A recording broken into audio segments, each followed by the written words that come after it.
সম্ভবত ৩ দিন আগের একটা ভিডিওতে আমি রিজার্ভ পরিস্থিতি নিয়ে একটা ভিডিও করেছিলাম। সেখানে আমি এই যে চলমান যে রেমিটেন্স বয়কটের ডাক এবং তার সাথে আদার ফ্যাক্টরস এর মধ্যে আমাদের রপ্তানি আয়, আমাদের বৈদেশিক বিনিয়োগ বা এফডিআই আসার সম্ভাবনা, আমাদের ঋণ পাওয়া, এসব নিয়ে মোটা দাগে দেখানোর চেষ্টা করেছি যে সাম্প্রতিক যে বর্বরতা চালানো হয়েছে আন্দোলনকারী মানুষদের ওপরে, সেই বর্বরতা সরকারের জন্য একটা চরম বিপদ তৈরি করতে যাচ্ছে, যে বিপদটা দীর্ঘদিন থেকে সরকার সাফার করছে, প্রায় ২ বছর, এবং এমনি সরকারের ওই বিপদে চরমভাবে পড়ে যাওয়ার সম্ভাবনা আর অল্প কিছুদিনের মধ্যেই ছিল, সেটা আরো অনেক বেশি ত্বরান্বিত হয়ে যাবে। ডলার সংকটটায় সেটা প্রভাব ফেলবে এবং আমরা একমাত্র যে লাইফলাইন হওয়ার, বাকিগুলোতে আসলে আর সরকারের কোনো প্রবাবিলিটি ছিল না নানা কারণে, ওগুলো ব্যাখ্যা করে দিচ্ছি। রেমিটেন্স একটা লাইফলাইন হতে পারতো যদি রেমিটেন্স সরকার হাতে ঠিকঠাক মতো এসে পৌঁছতো। জনাব জুনায়েদ আহমেদ পলক হাত জোড় করে রেমিটেন্স ব্যাংকিং চ্যানেলে পাঠাতে বলেছিলেন। তার হাত জোড় করা, এরা একটু বোঝে টোঝে কম, মানে বাংলাদেশের মানুষজন এই সরকারের মন্ত্রী বা যে কেউ যদি করে অ্যাপিল করে, সেটা তাদেরকে আরো বেশি বিরক্ত করার কথা, তারা আরো উল্টোটা করার কথা, এবং সেই উল্টো ঘটনা ঘটেছে। এবং রেমিটেন্সের সাম্প্রতিক প্রভাব, সাম্প্রতিক অবস্থাটা আমরা একটু দেখি, তাতে বোঝা যাবে সরকারের জন্য বিপদ কত দ্রুত ঘনিয়ে আসছে। এখানে একটা স্ট্যাটিস্টিক্স এসছে সপ্তাহে সপ্তাহে, যখন বাংলাদেশ ব্যাংক তার রেমিটেন্সের পরিমাণ জানায়, এবার একটু দেরি করে হলেও জানিয়েছে। প্রথম আলো থেকে আমি পড়ছি, দেশে প্রবাসী আয় আসা গত সপ্তাহে উল্লেখযোগ্য পরিমাণে কমে গেছে। ২১ থেকে ২৭ জুলাই ৭ দিনে দেশে প্রবাসী আয় এসেছে মাত্র ১৩,৮০,০০,০০০ ডলার। তারপর যেটা হয়েছে, ১৩,৮০,০০,০০০ এক সপ্তাহে যদি হয় ৪ দিয়ে গুণ করে দিলে, না, ব্যাপারটা এত সিম্পল না। এর মধ্যে ১৯ থেকে ২৩ জুলাই সময়ে সরকারি ছুটি ও সাধারণ ছুটির কারণে ব্যাংক বন্ধ ছিল। এছাড়া ৫ দিন ব্রডব্যান্ড ইন্টারনেট এবং ১০ দিন মোবাইল ইন্টারনেট সেবা ছিল না, কারফিউ টারফিউ ছিল। আমরা একটু হিসাবটা বুঝি। ১৯ থেকে ২১ থেকে ২৭ জুলাই এর মধ্যে আসলে মানে ২৬-২৭ শুক্র শনি ছিল, ব্যাংক বন্ধ ছিল। আমরা দুটো দিনকে একটু বোঝার চেষ্টা করি, সেটা হচ্ছে ২৪-২৫ ব্যাংক খোলা ছিল। এক সপ্তাহে এর মধ্যে এর আগের সময়টা ব্যাংক মানে ইন্টারনেট বন্ধ ছিল, ব্যাংক বন্ধ ছিল, সবকিছু ছুটির মধ্যে ছিল, বাংলাদেশ ডিসকানেক্টেড ছিল, সব ধরলাম। কিন্তু একটা ঘটনা ঘটে, সেটা হলো এর মধ্যেও যদি মানি এক্সচেঞ্জ ফার্মগুলোতে মানে রেমিটেন্স চলে যায়, সে তথ্য চলে আসে যে আপনি এটা পেয়েছেন, এটা হয়তো বাংলাদেশে এসে পৌঁছতে দেরি হয়, সেটা তারপর আপনি এই তথ্য পেয়ে যান। তারপর আমি আরো সহজ, ঠিক আছে, অতও দরকার নেই, বাংলাদেশে এসে যে পৌঁছেছে সেই হিসাবটা দেখাই। গত মাসে বাংলাদেশ $২.৫ বিলিয়ন কাছাকাছি রেমিটেন্স পেয়েছে, যেটা অনেক উঁচু। আমরা এটাকে সরিয়ে রাখি, গ্রসলি সরকার সম্ভবত খুশি থাকবে $২ বিলিয়ন একটু বেশি যদি পায়, কারণ বহুদিন থেকে রেমিটেন্স এই ডলারের আনস্টেবল প্রাইসেস কারণে, হুন্ডি বেড়ে যাওয়ার কারণে ডলারের মানে ব্যাংকিং চ্যানেলে রেমিটেন্স আসা কমে গিয়েছিল। 1.6575 এরকম $বিলিয়ন আসছিল। সো $2 বিলিয়ন বেশি হলে সরকার খুশি হবে। গ্রসলি এর আগে, আমরা গত মাসের কথা বলছি না, $7 কোটি মতো প্রতিদিন আসে। তাহলে আমরা খেয়াল করি, ১৯ তারিখ থেকে সব বন্ধ ছিল, ইন্টারনেট বন্ধ ছিল, যোগাযোগ ছিল, তার মানে বিদেশিরা টাকা পাঠাতে পারছিলেন না। তাহলে কথা কি ছিল, এই সময়ের যে টাকা ছিল সেটা হুড়মুড় করে যখন ইন্টারনেট চালু হলো, ব্যাংক খুললো, হুড়মুড় করে বাংলাদেশে এসে হাজির হবে, উপস্থিত হবে। সো দুদিনে আপনি এমনি সাধারণ দিনের হিসাবেও $7 কোটি যদি হয়, $14 কোটি আসার কথা ছিল, আসে নাই। হুড়মুড় করে এখানে তাত্ত্বিকভাবে $20 কোটি এক এক দিন আসার কথা ছিল, তাই না? কারণ তারা টাকাটা পাঠাতে পারেন নাই, এই যে গ্যাপ হলো, সুতরাং একসাথে অনেক টাকা আসবে, কিন্তু দেখা গেল অনেক কম এসছে। এবং এই লক্ষণটা খুব ভালোভাবে বুঝতে পেরেছে বলেই এরকম নিউজ এখন আমাদের সামনে এসে হাজির হয়েছে। বাংলাদেশ ব্যাংক এখন বাড়তি দামে রেমিটেন্স কেনার জন্য ব্যাংকগুলোকে ইনফর্মালি নির্দেশনা দিয়েছে। আপনি খুব স্বাভাবিকভাবেই আপনি এটাকে ফর্মালি নির্দেশনা দিতে পারেন না, কিন্তু তারা বুঝতে পেরেছে যে এই ধরনের একটা ডিজাস্টার তাদের দিকে ধেয়ে আসছে। এর চাইতেও জরুরি কথা, আলামত কিন্তু মাঠে দেখা যাওয়া শুরু হয়েছে, এটা জরুরি। আপনি একটা বাজার বুঝবেন, একটা বাজার অনিশ্চয়তার দিকে চলে যাচ্ছে কিনা। ডলারের বাজার আবার অনিশ্চয়তার দিকে যেতে শুরু করেছে এবং এটা আরো অনেক অনিশ্চয়তার দিকে যাবে। এটা কারণ আছে। একদিনেই গতকালের খবর হচ্ছে ৩.৫ টাকা খোলা বাজারে ডলারের দাম বেড়ে গেছে একদিনে। সুতরাং সামনে কি হবে আমরা খুব ভালো মতো বুঝতে পারছি।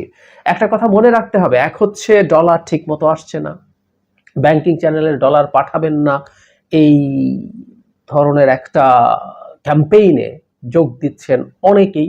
ফলে ডলার ব্যাংকিং চ্যানেলে আসার পরিমাণ অনেক কমে যাবে। আগামী সপ্তাহটা দেখলে আমরা খুব ক্লিয়ারলি বুঝবো, কারণ এখানে কোনো রকম ছুটি নাই এবং অন্যান্য যা যা পরিস্থিতি আছে সব আগের মতো হয়ে গেল। তাতে কি পরিমাণ আসে এবং আমরা নিশ্চিতভাবে বলে দিতে পারি, চোখ বন্ধ করে বলে দিতে পারি, এটা ভীষণ কম হবে। কারণ বাংলাদেশ ব্যাংক যখন বেশি দামে ডলার কেনার কথা বলে ব্যাংকে, তার মানে তারা জানে বিদেশি যে ফরেন এক্সচেঞ্জ সেখানেও লোকজন গিয়ে আসলে ডলার পাঠানোর জন্য দেয় নাই তেমন কিছু। এবং এই তথ্য এখন ডলারের বাজারেও চলে গেছে, খোলা বাজারে, সেখানেও এটার দাম বেড়ে যাচ্ছে। ফলে কি দাঁড়াবে, আমাদের ডলারের চাহিদা প্রচুর থাকবে কিন্তু বাজারে যথেষ্ট ডলার নাই, ব্যাংকিং চ্যানেলে ডলার আসবে না।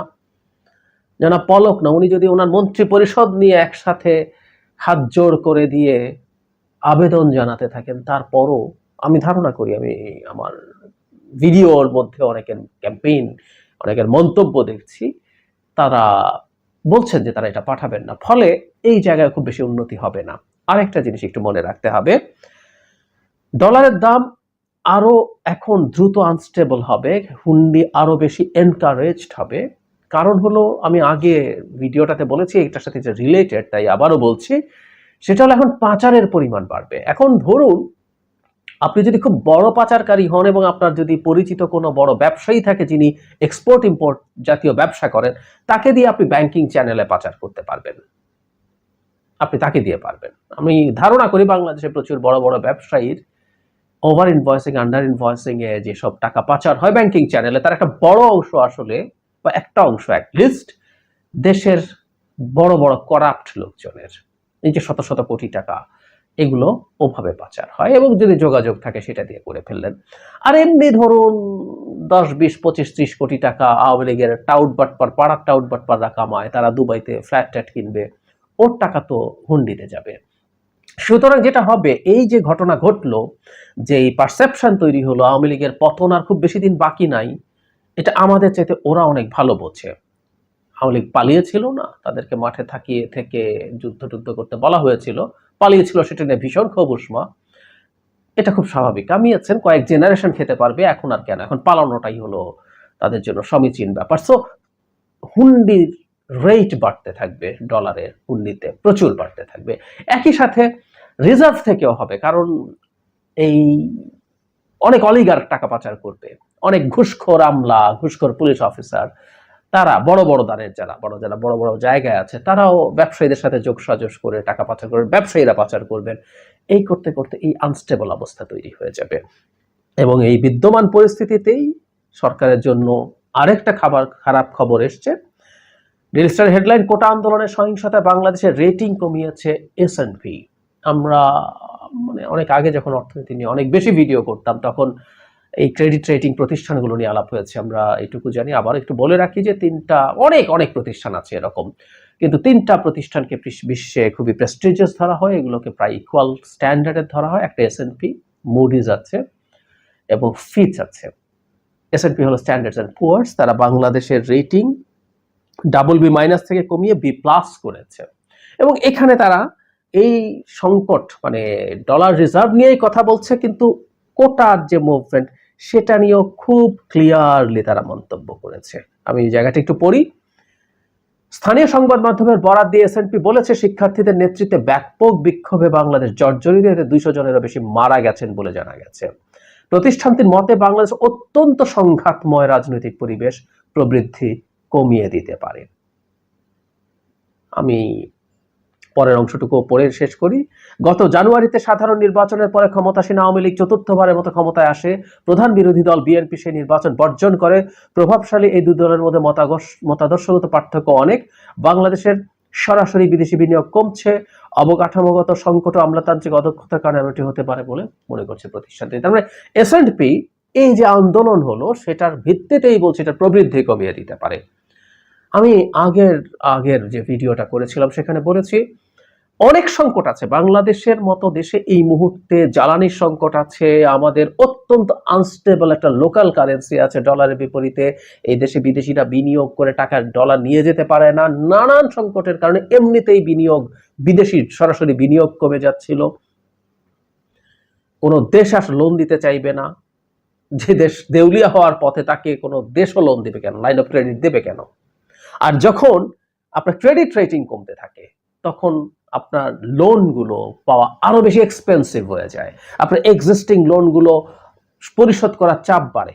সো এর মধ্যে মরার উপর খাড়ার ঘা আমরা বলি যে এই রেটিংটা সরকারকে নতুন কোনো না কোনো জায়গা থেকে লোন পাওয়া বা প্রাইভেট যেসব লোকজন আছে তারা একসময় বাইরে থেকে শর্ট টার্ম লোন নিত, সেই লোন পাওয়া সব কিছুতে ঝামেলা তৈরি করবে। এই সব কিছুর সাথে আমরা যদি যোগ করি রেমিটেন্স বয়কট, রেমিটেন্স শাটডাউন শব্দটা আমাদের শিক্ষার্থীরা তাদের মুভমেন্টের সময় ব্যবহার করেছিল। রেমিটেন্স শাটডাউনের যে আহ্বান সেটা আমি প্রচুর পত্রিকায়, প্রচুর টিভিতে রিপোর্ট দেখছি যে সেখানে এটা ঘটছে, এটা খুব সিগনিফিক্যান্ট ভাবে ঘটছে সেটা দেখা যাচ্ছে, এবং অনেকে আশঙ্কা প্রকাশ করছেন এটা খুব স্বল্প মেয়াদী কোনো আবেগের ব্যাপার না, এটা দীর্ঘমেয়াদী কোনো বিষয় হতে পারে, এবং এটা যদি দীর্ঘমেয়াদী বিষয় হয় আমরা কেনা বুঝি এটা দেশের, মানে এটা ইনফ্যাক্ট আর খুব বেশি সময় না, আমি আগামী বছরের সামার পর্যন্ত বলছিলাম সরকারের ইকোনমিক ডিজাস্টার খুব খারাপ পর্যায়ে যাওয়ার জন্য, সেটা আরো দ্রুত এগিয়ে আসবে এবং সেই পরিস্থিতি সম্ভবত আমরা দেখতে যাচ্ছি।